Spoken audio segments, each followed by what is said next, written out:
We're now turning to Richland City Council race for position 5, our final one of the evening. In this race with us tonight are Philip Lemley, Mike Luzo, and Kurt Meyer.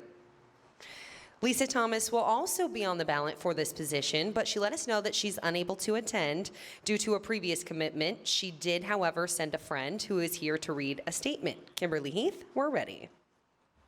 Hello, I am reading this statement for Lisa Thomas, who's running for Richland City Council, position 5, and these are her words. Thank you for being here tonight and being engaged in this very important process.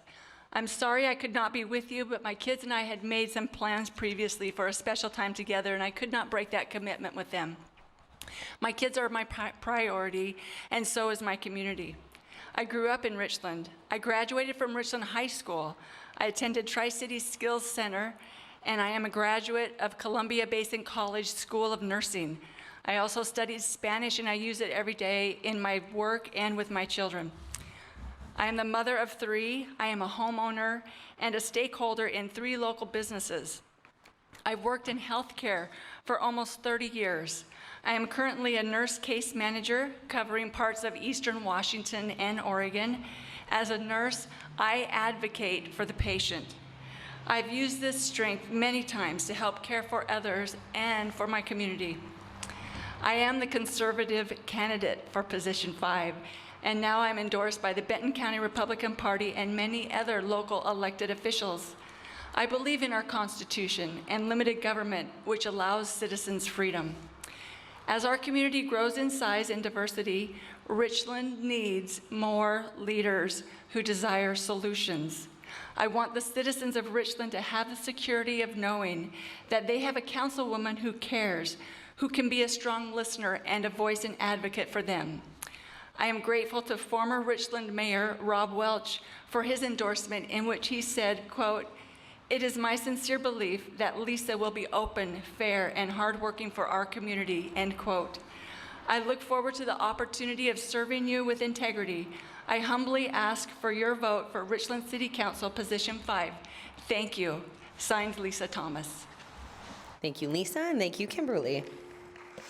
Now, Mr. Lemley, 1.5 minutes for your opening statement, please. Good afternoon, everyone, or good evening, everyone. It's good to see all of you here, as everyone else has told this afternoon. I want to thank the League of Women Voters. It's a great group. They do a good job of this. You know, every year it's a lot of trouble to put this on, but they do a good job. I'm not a pretty face. I'm not a Rhodes Scholar, but I am a worker. Just look at my record. It is spotless. But I have one issue. Several months ago, I pitched a hissy fit at our council meeting and said some things that I have since changed my mind. And I want to know how many people out there that in their past have said something or done something in the past that they have regretted in some respects and changed their mind. Surely I'm not the only one that have done that, right? Okay. I'm running on my record. This is all I have. In 10 years on this council, I have never missed a single meeting. I serve as a primary and backup liaison to 15 different boards and commissions in the city that work every day to serve you, the public, in one way or another. As of today, I've served on 7 state boards and commissions. The latest one today was the Council on Aging. As I've said, I'm running for re-election. My record's all I have to do. Every day I support all of you. It's not what I say, it's what I do every day. Look at my record. Thank you. Mr. Luzo. Good evening. My name is Mike Luzo. For a number of years, I lived away from here. I went to school here, Jason Lee, Chief Joe, Richland High School. As with one of the other candidates, I'm also a graduate of Texas A&M University, Texas A&M Commerce, with a degree in hazardous waste management, general safety, the emphasis. At this time, I'd like to also remember Mr. Max Bennett Jr., who recently passed away. He was county commissioner. My family and I once met his father, was a terrific senator. I'd like to just agree that this man was a terrific politician and a good person for the county. Now, within Richland, we need to consider that we also have to move forward. If we have to move forward, we also have to consider that with the city council, we've had candidates can talk about they've been here for 15, 20 years. Folks, we need change. We need to maintain contract management. We got a bridge, Stewart Tail Bridge, we need to look at. 2 years ago, the controversy was $30 car tabs. Now it's $20 car tabs. We need to maintain that contract. We need to look at it. We need to consider the disadvantage. A few days ago, I brought it up to the city manager's attention that you could go section 4, that'd be also apartments. All I wanted to do is say that we need to move forward and continue developing our Jadwin corridor. We still have empty buildings. It's still part of the city council to maintain those buildings and put somebody in there. Thank you. Thank you. Mr. Meyer. Hi, folks. I'm Kurt Meyer. I'm a computer nerd up at PNNL as my day job. Some evenings I help out on the library board of trustees here for the Richland Public Library. A little bit about me is I'm not from Richland. I grew up as a military brat and then joined the United States Army myself. And when I finally decided to quit moving around, we looked hard for a place we wanted to raise our children. And Richland is the place we found. I'm thankful every day we found it. What I will say is I watched the last election go by. You may have heard some of the previous boards talk about how it's turned into a blood sport. That's why I'm here. I've never been affiliated with a political party in my life. I was offered the chance to fill out a 6-page questionnaire to interview to maybe be blessed by the Benton County Republican Party, but I reasoned this is a nonpartisan role. And it's a shame that not all the candidates could make it tonight, but I'm glad to see that some of their endorsers who don't live or work in Richland managed to make it. Hi, Brad. So I'd like you to keep this stuff in mind when you're listening to the things people say and the stuff they post on Facebook and the stuff they mail to your house. Keep in mind, all those donation records are also public. I've never taken a dime from anyone, but guess who has? From Prosser and Kennewick and Republic, Washington. Isn't that an interesting fact? Let's see about running Richland as a team instead of as a combative sport. Thanks. We'll now move on to our questions for these candidates. Please remember to limit your responses to 1.5 minutes. And Mr. Lemley, you will go first. Once again, we'll start with an audience question. Power prices are going up. How can Richland encourage homeowners to install solar panels? How can they incentivize the use of renewable energy by the city and commercial and residential power customers? We do that now. You know, we have a program that encourages people to use the solar panels. You know, there's a program to do that. More importantly, we are going to put in a new program of automatic metering that will help the residents of Richland become more efficient and the city become more efficient in the use of our electricity. Thank you. Mr. Luso. With renewable energy, we have to understand, for a long time we've had the gift of having power from the Columbia River. This started with Clarence Dill when he was working with bringing in the Bonneville Dam. Later on, of course, we went clear down to Senator McNary, who was from Oregon, helped bring in McNary Dam. Solar power itself, a big part we could learn from Las Vegas, Nevada. Las Vegas, Nevada apparently has solar energy developed to a certain extent. Yes, ma'am. It's really true. I'm not just saying this. High Country News did a feature on solar power, and if you want to go to High Country News, you can go ahead and look at what they did in Las Vegas Valley as far as solar powers. When we do wind energy, unfortunately, with Northwest Energy, sometimes that's subsidized. We need to go ahead and get back to the dams, but we need to also remember with renewable energy, there's going to be a trade-off. Unfortunately, folks, we need to talk to the governor about what we're going to be doing, and we're going to be doing. I would suggest, as I suggested with former Congressman Fred Hastings, or Doc Hastings rather, go 2/3 across the river, put a connection in there so you can go ahead and bring back your fish. Second, take down that dam there in Horn Rapids.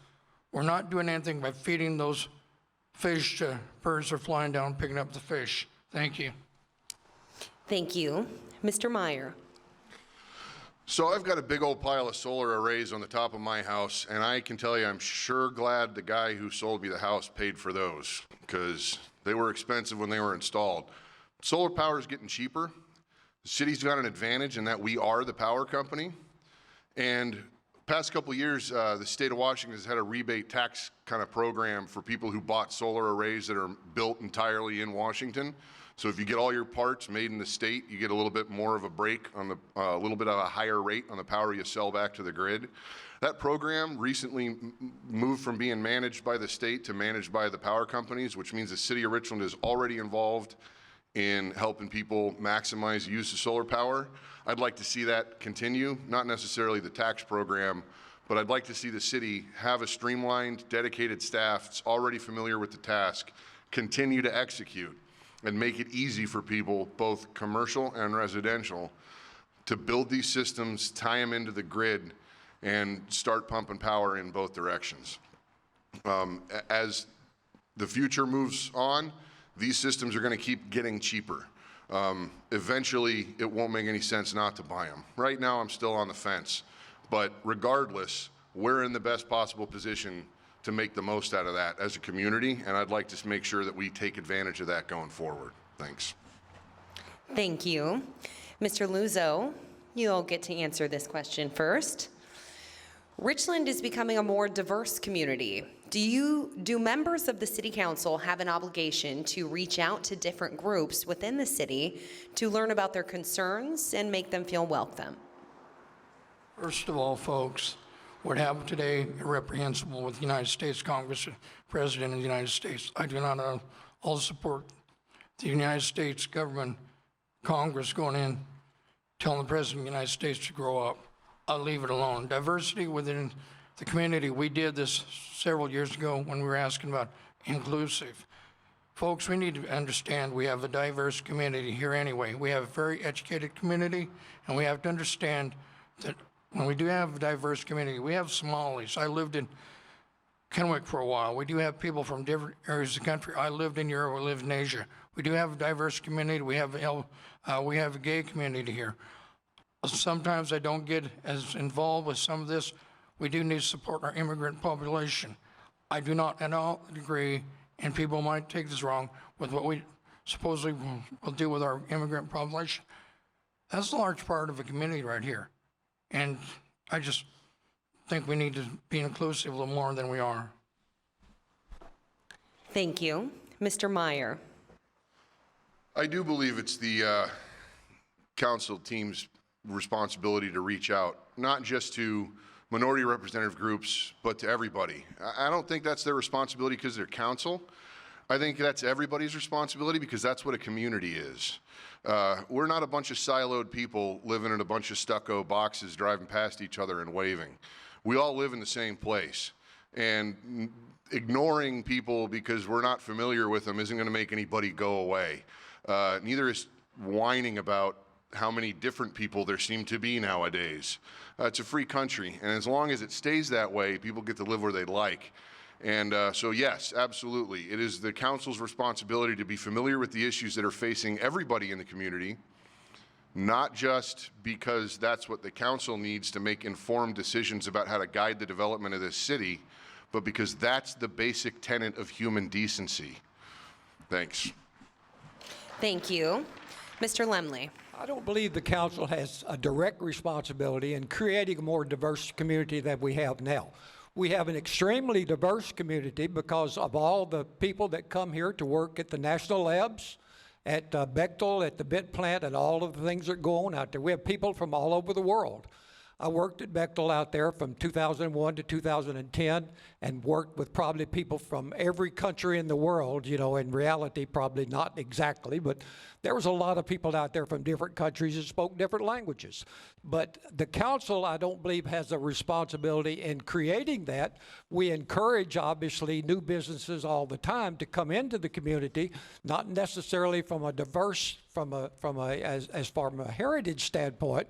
Now, from a diversity as far as the community is concerned, for the gay and lesbian community, I think we're doing a good job with that. You know, someone mentioned earlier about the proclamation that we did, or they didn't mention the proclamation, but we did a proclamation to say that Richland is a diverse and inclusive community. And I was responsible for that proclamation. You know, she did not mention that. But I think we do a good job, but not necessarily is it the responsibility of Richland to make sure that we become more diverse. Obviously, we encourage that. Thank you. Mr. Meyer, you get to answer first on this next question. What do you think is the biggest challenge City Council will face in the next 5 years here in Richland? I think the City Council is going to face two big challenges, and to be frank with you, I'm not sure which one's going to be bigger. One of them is infrastructure development, and I know we've had questions earlier about accessibility and things like that. Every community in the country is facing infrastructure challenges. It's something to be aware of, it's something to be informed about, but really the biggest challenge the council is going to face specifically is the fact that most of it lives within a few blocks of one another, and the ones that don't aren't really interested in the opinions of people about a mile away or more from their house. We need to spread out. We need a council who's engaged with every sector of Richland society. We need less of this party game trash and more of this effective policy making idea that's been bouncing around here and there. And keep in mind, the things I haven't done are identify myself as liberal, conservative, Republican, Democratic, because I don't regard them as relevant to the health of this city. And the people who do aren't going to be doing the city any favors. So the challenge that the council will face is got a good chance of being the council unless we're real careful here. Thank you. Mr. Lemley. Well, obviously, there's a lot of challenges facing us. Growth is one of the largest ones because I believe we're doing a good job in growing responsibly. But traffic is a problem as we continue to build North Richland, the Horn Rapids Industrial Park, and the property that we got back from the DOE. All of that is adding jobs. All of that is adding traffic. We're doing a good job now, I believe, of trying to move the traffic over from George Washington Way over to 240. We've got plans in place to do a flyover at Aaron Drive that help create a smoother traffic pattern from north to south. We're doing a study right now to figure out how many people come from Pasco and Kennewick and go to North Richland to work. We're trying to move those over and create a more downtown area in Richland.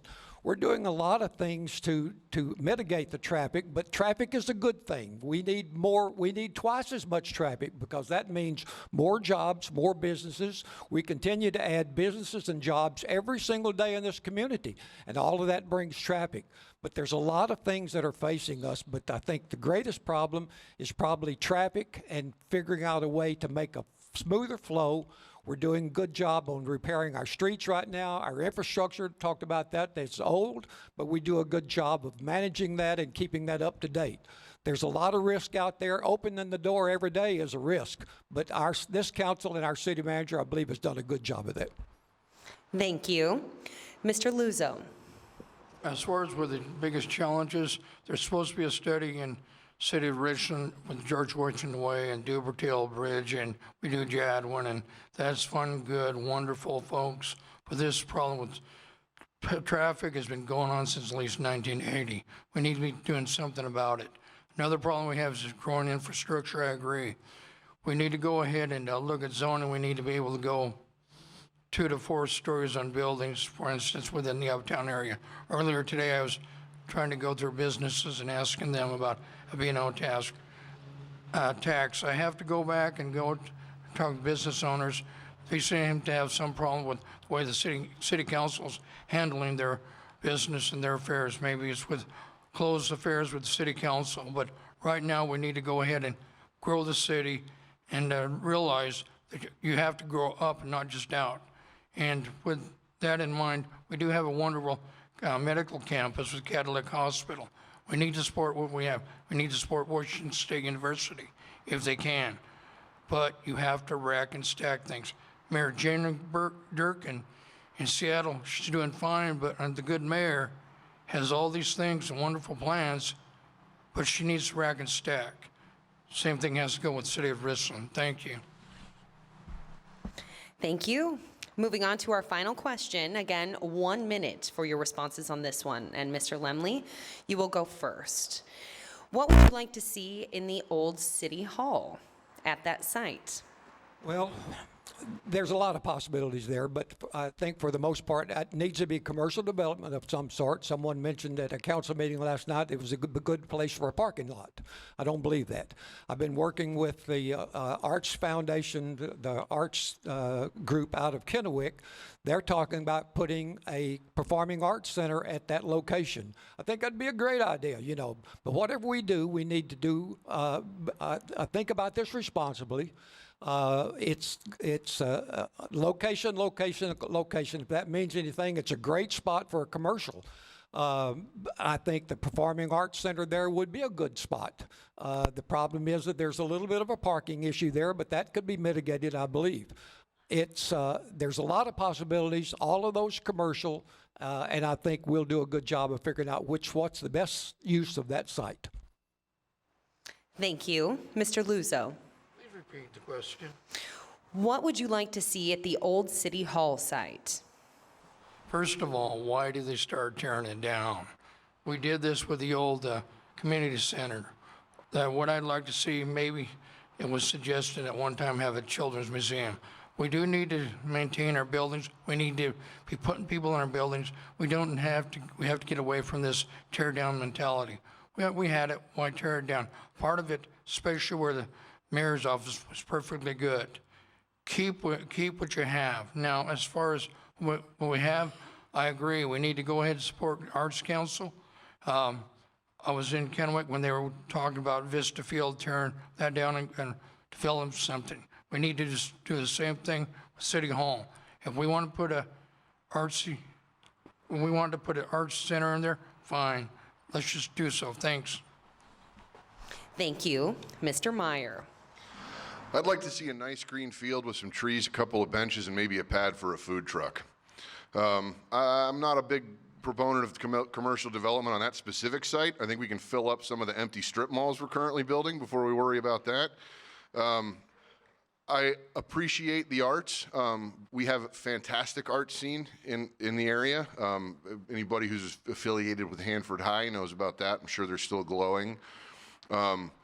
We need to work to make sure that art scene thrives, but music in the park works well for that also. So I'd much rather see green space like this to give people a reason not to hop in their car and drive down the road 5 miles for lunch. Let's open it up a little bit and see what the nature can bring us. Thank you, and thank you to all three of you for being here tonight. Running for position 5 on the Richland City Council, once again, Philip Lemley, Mike Luzo, and Kurt Meyer.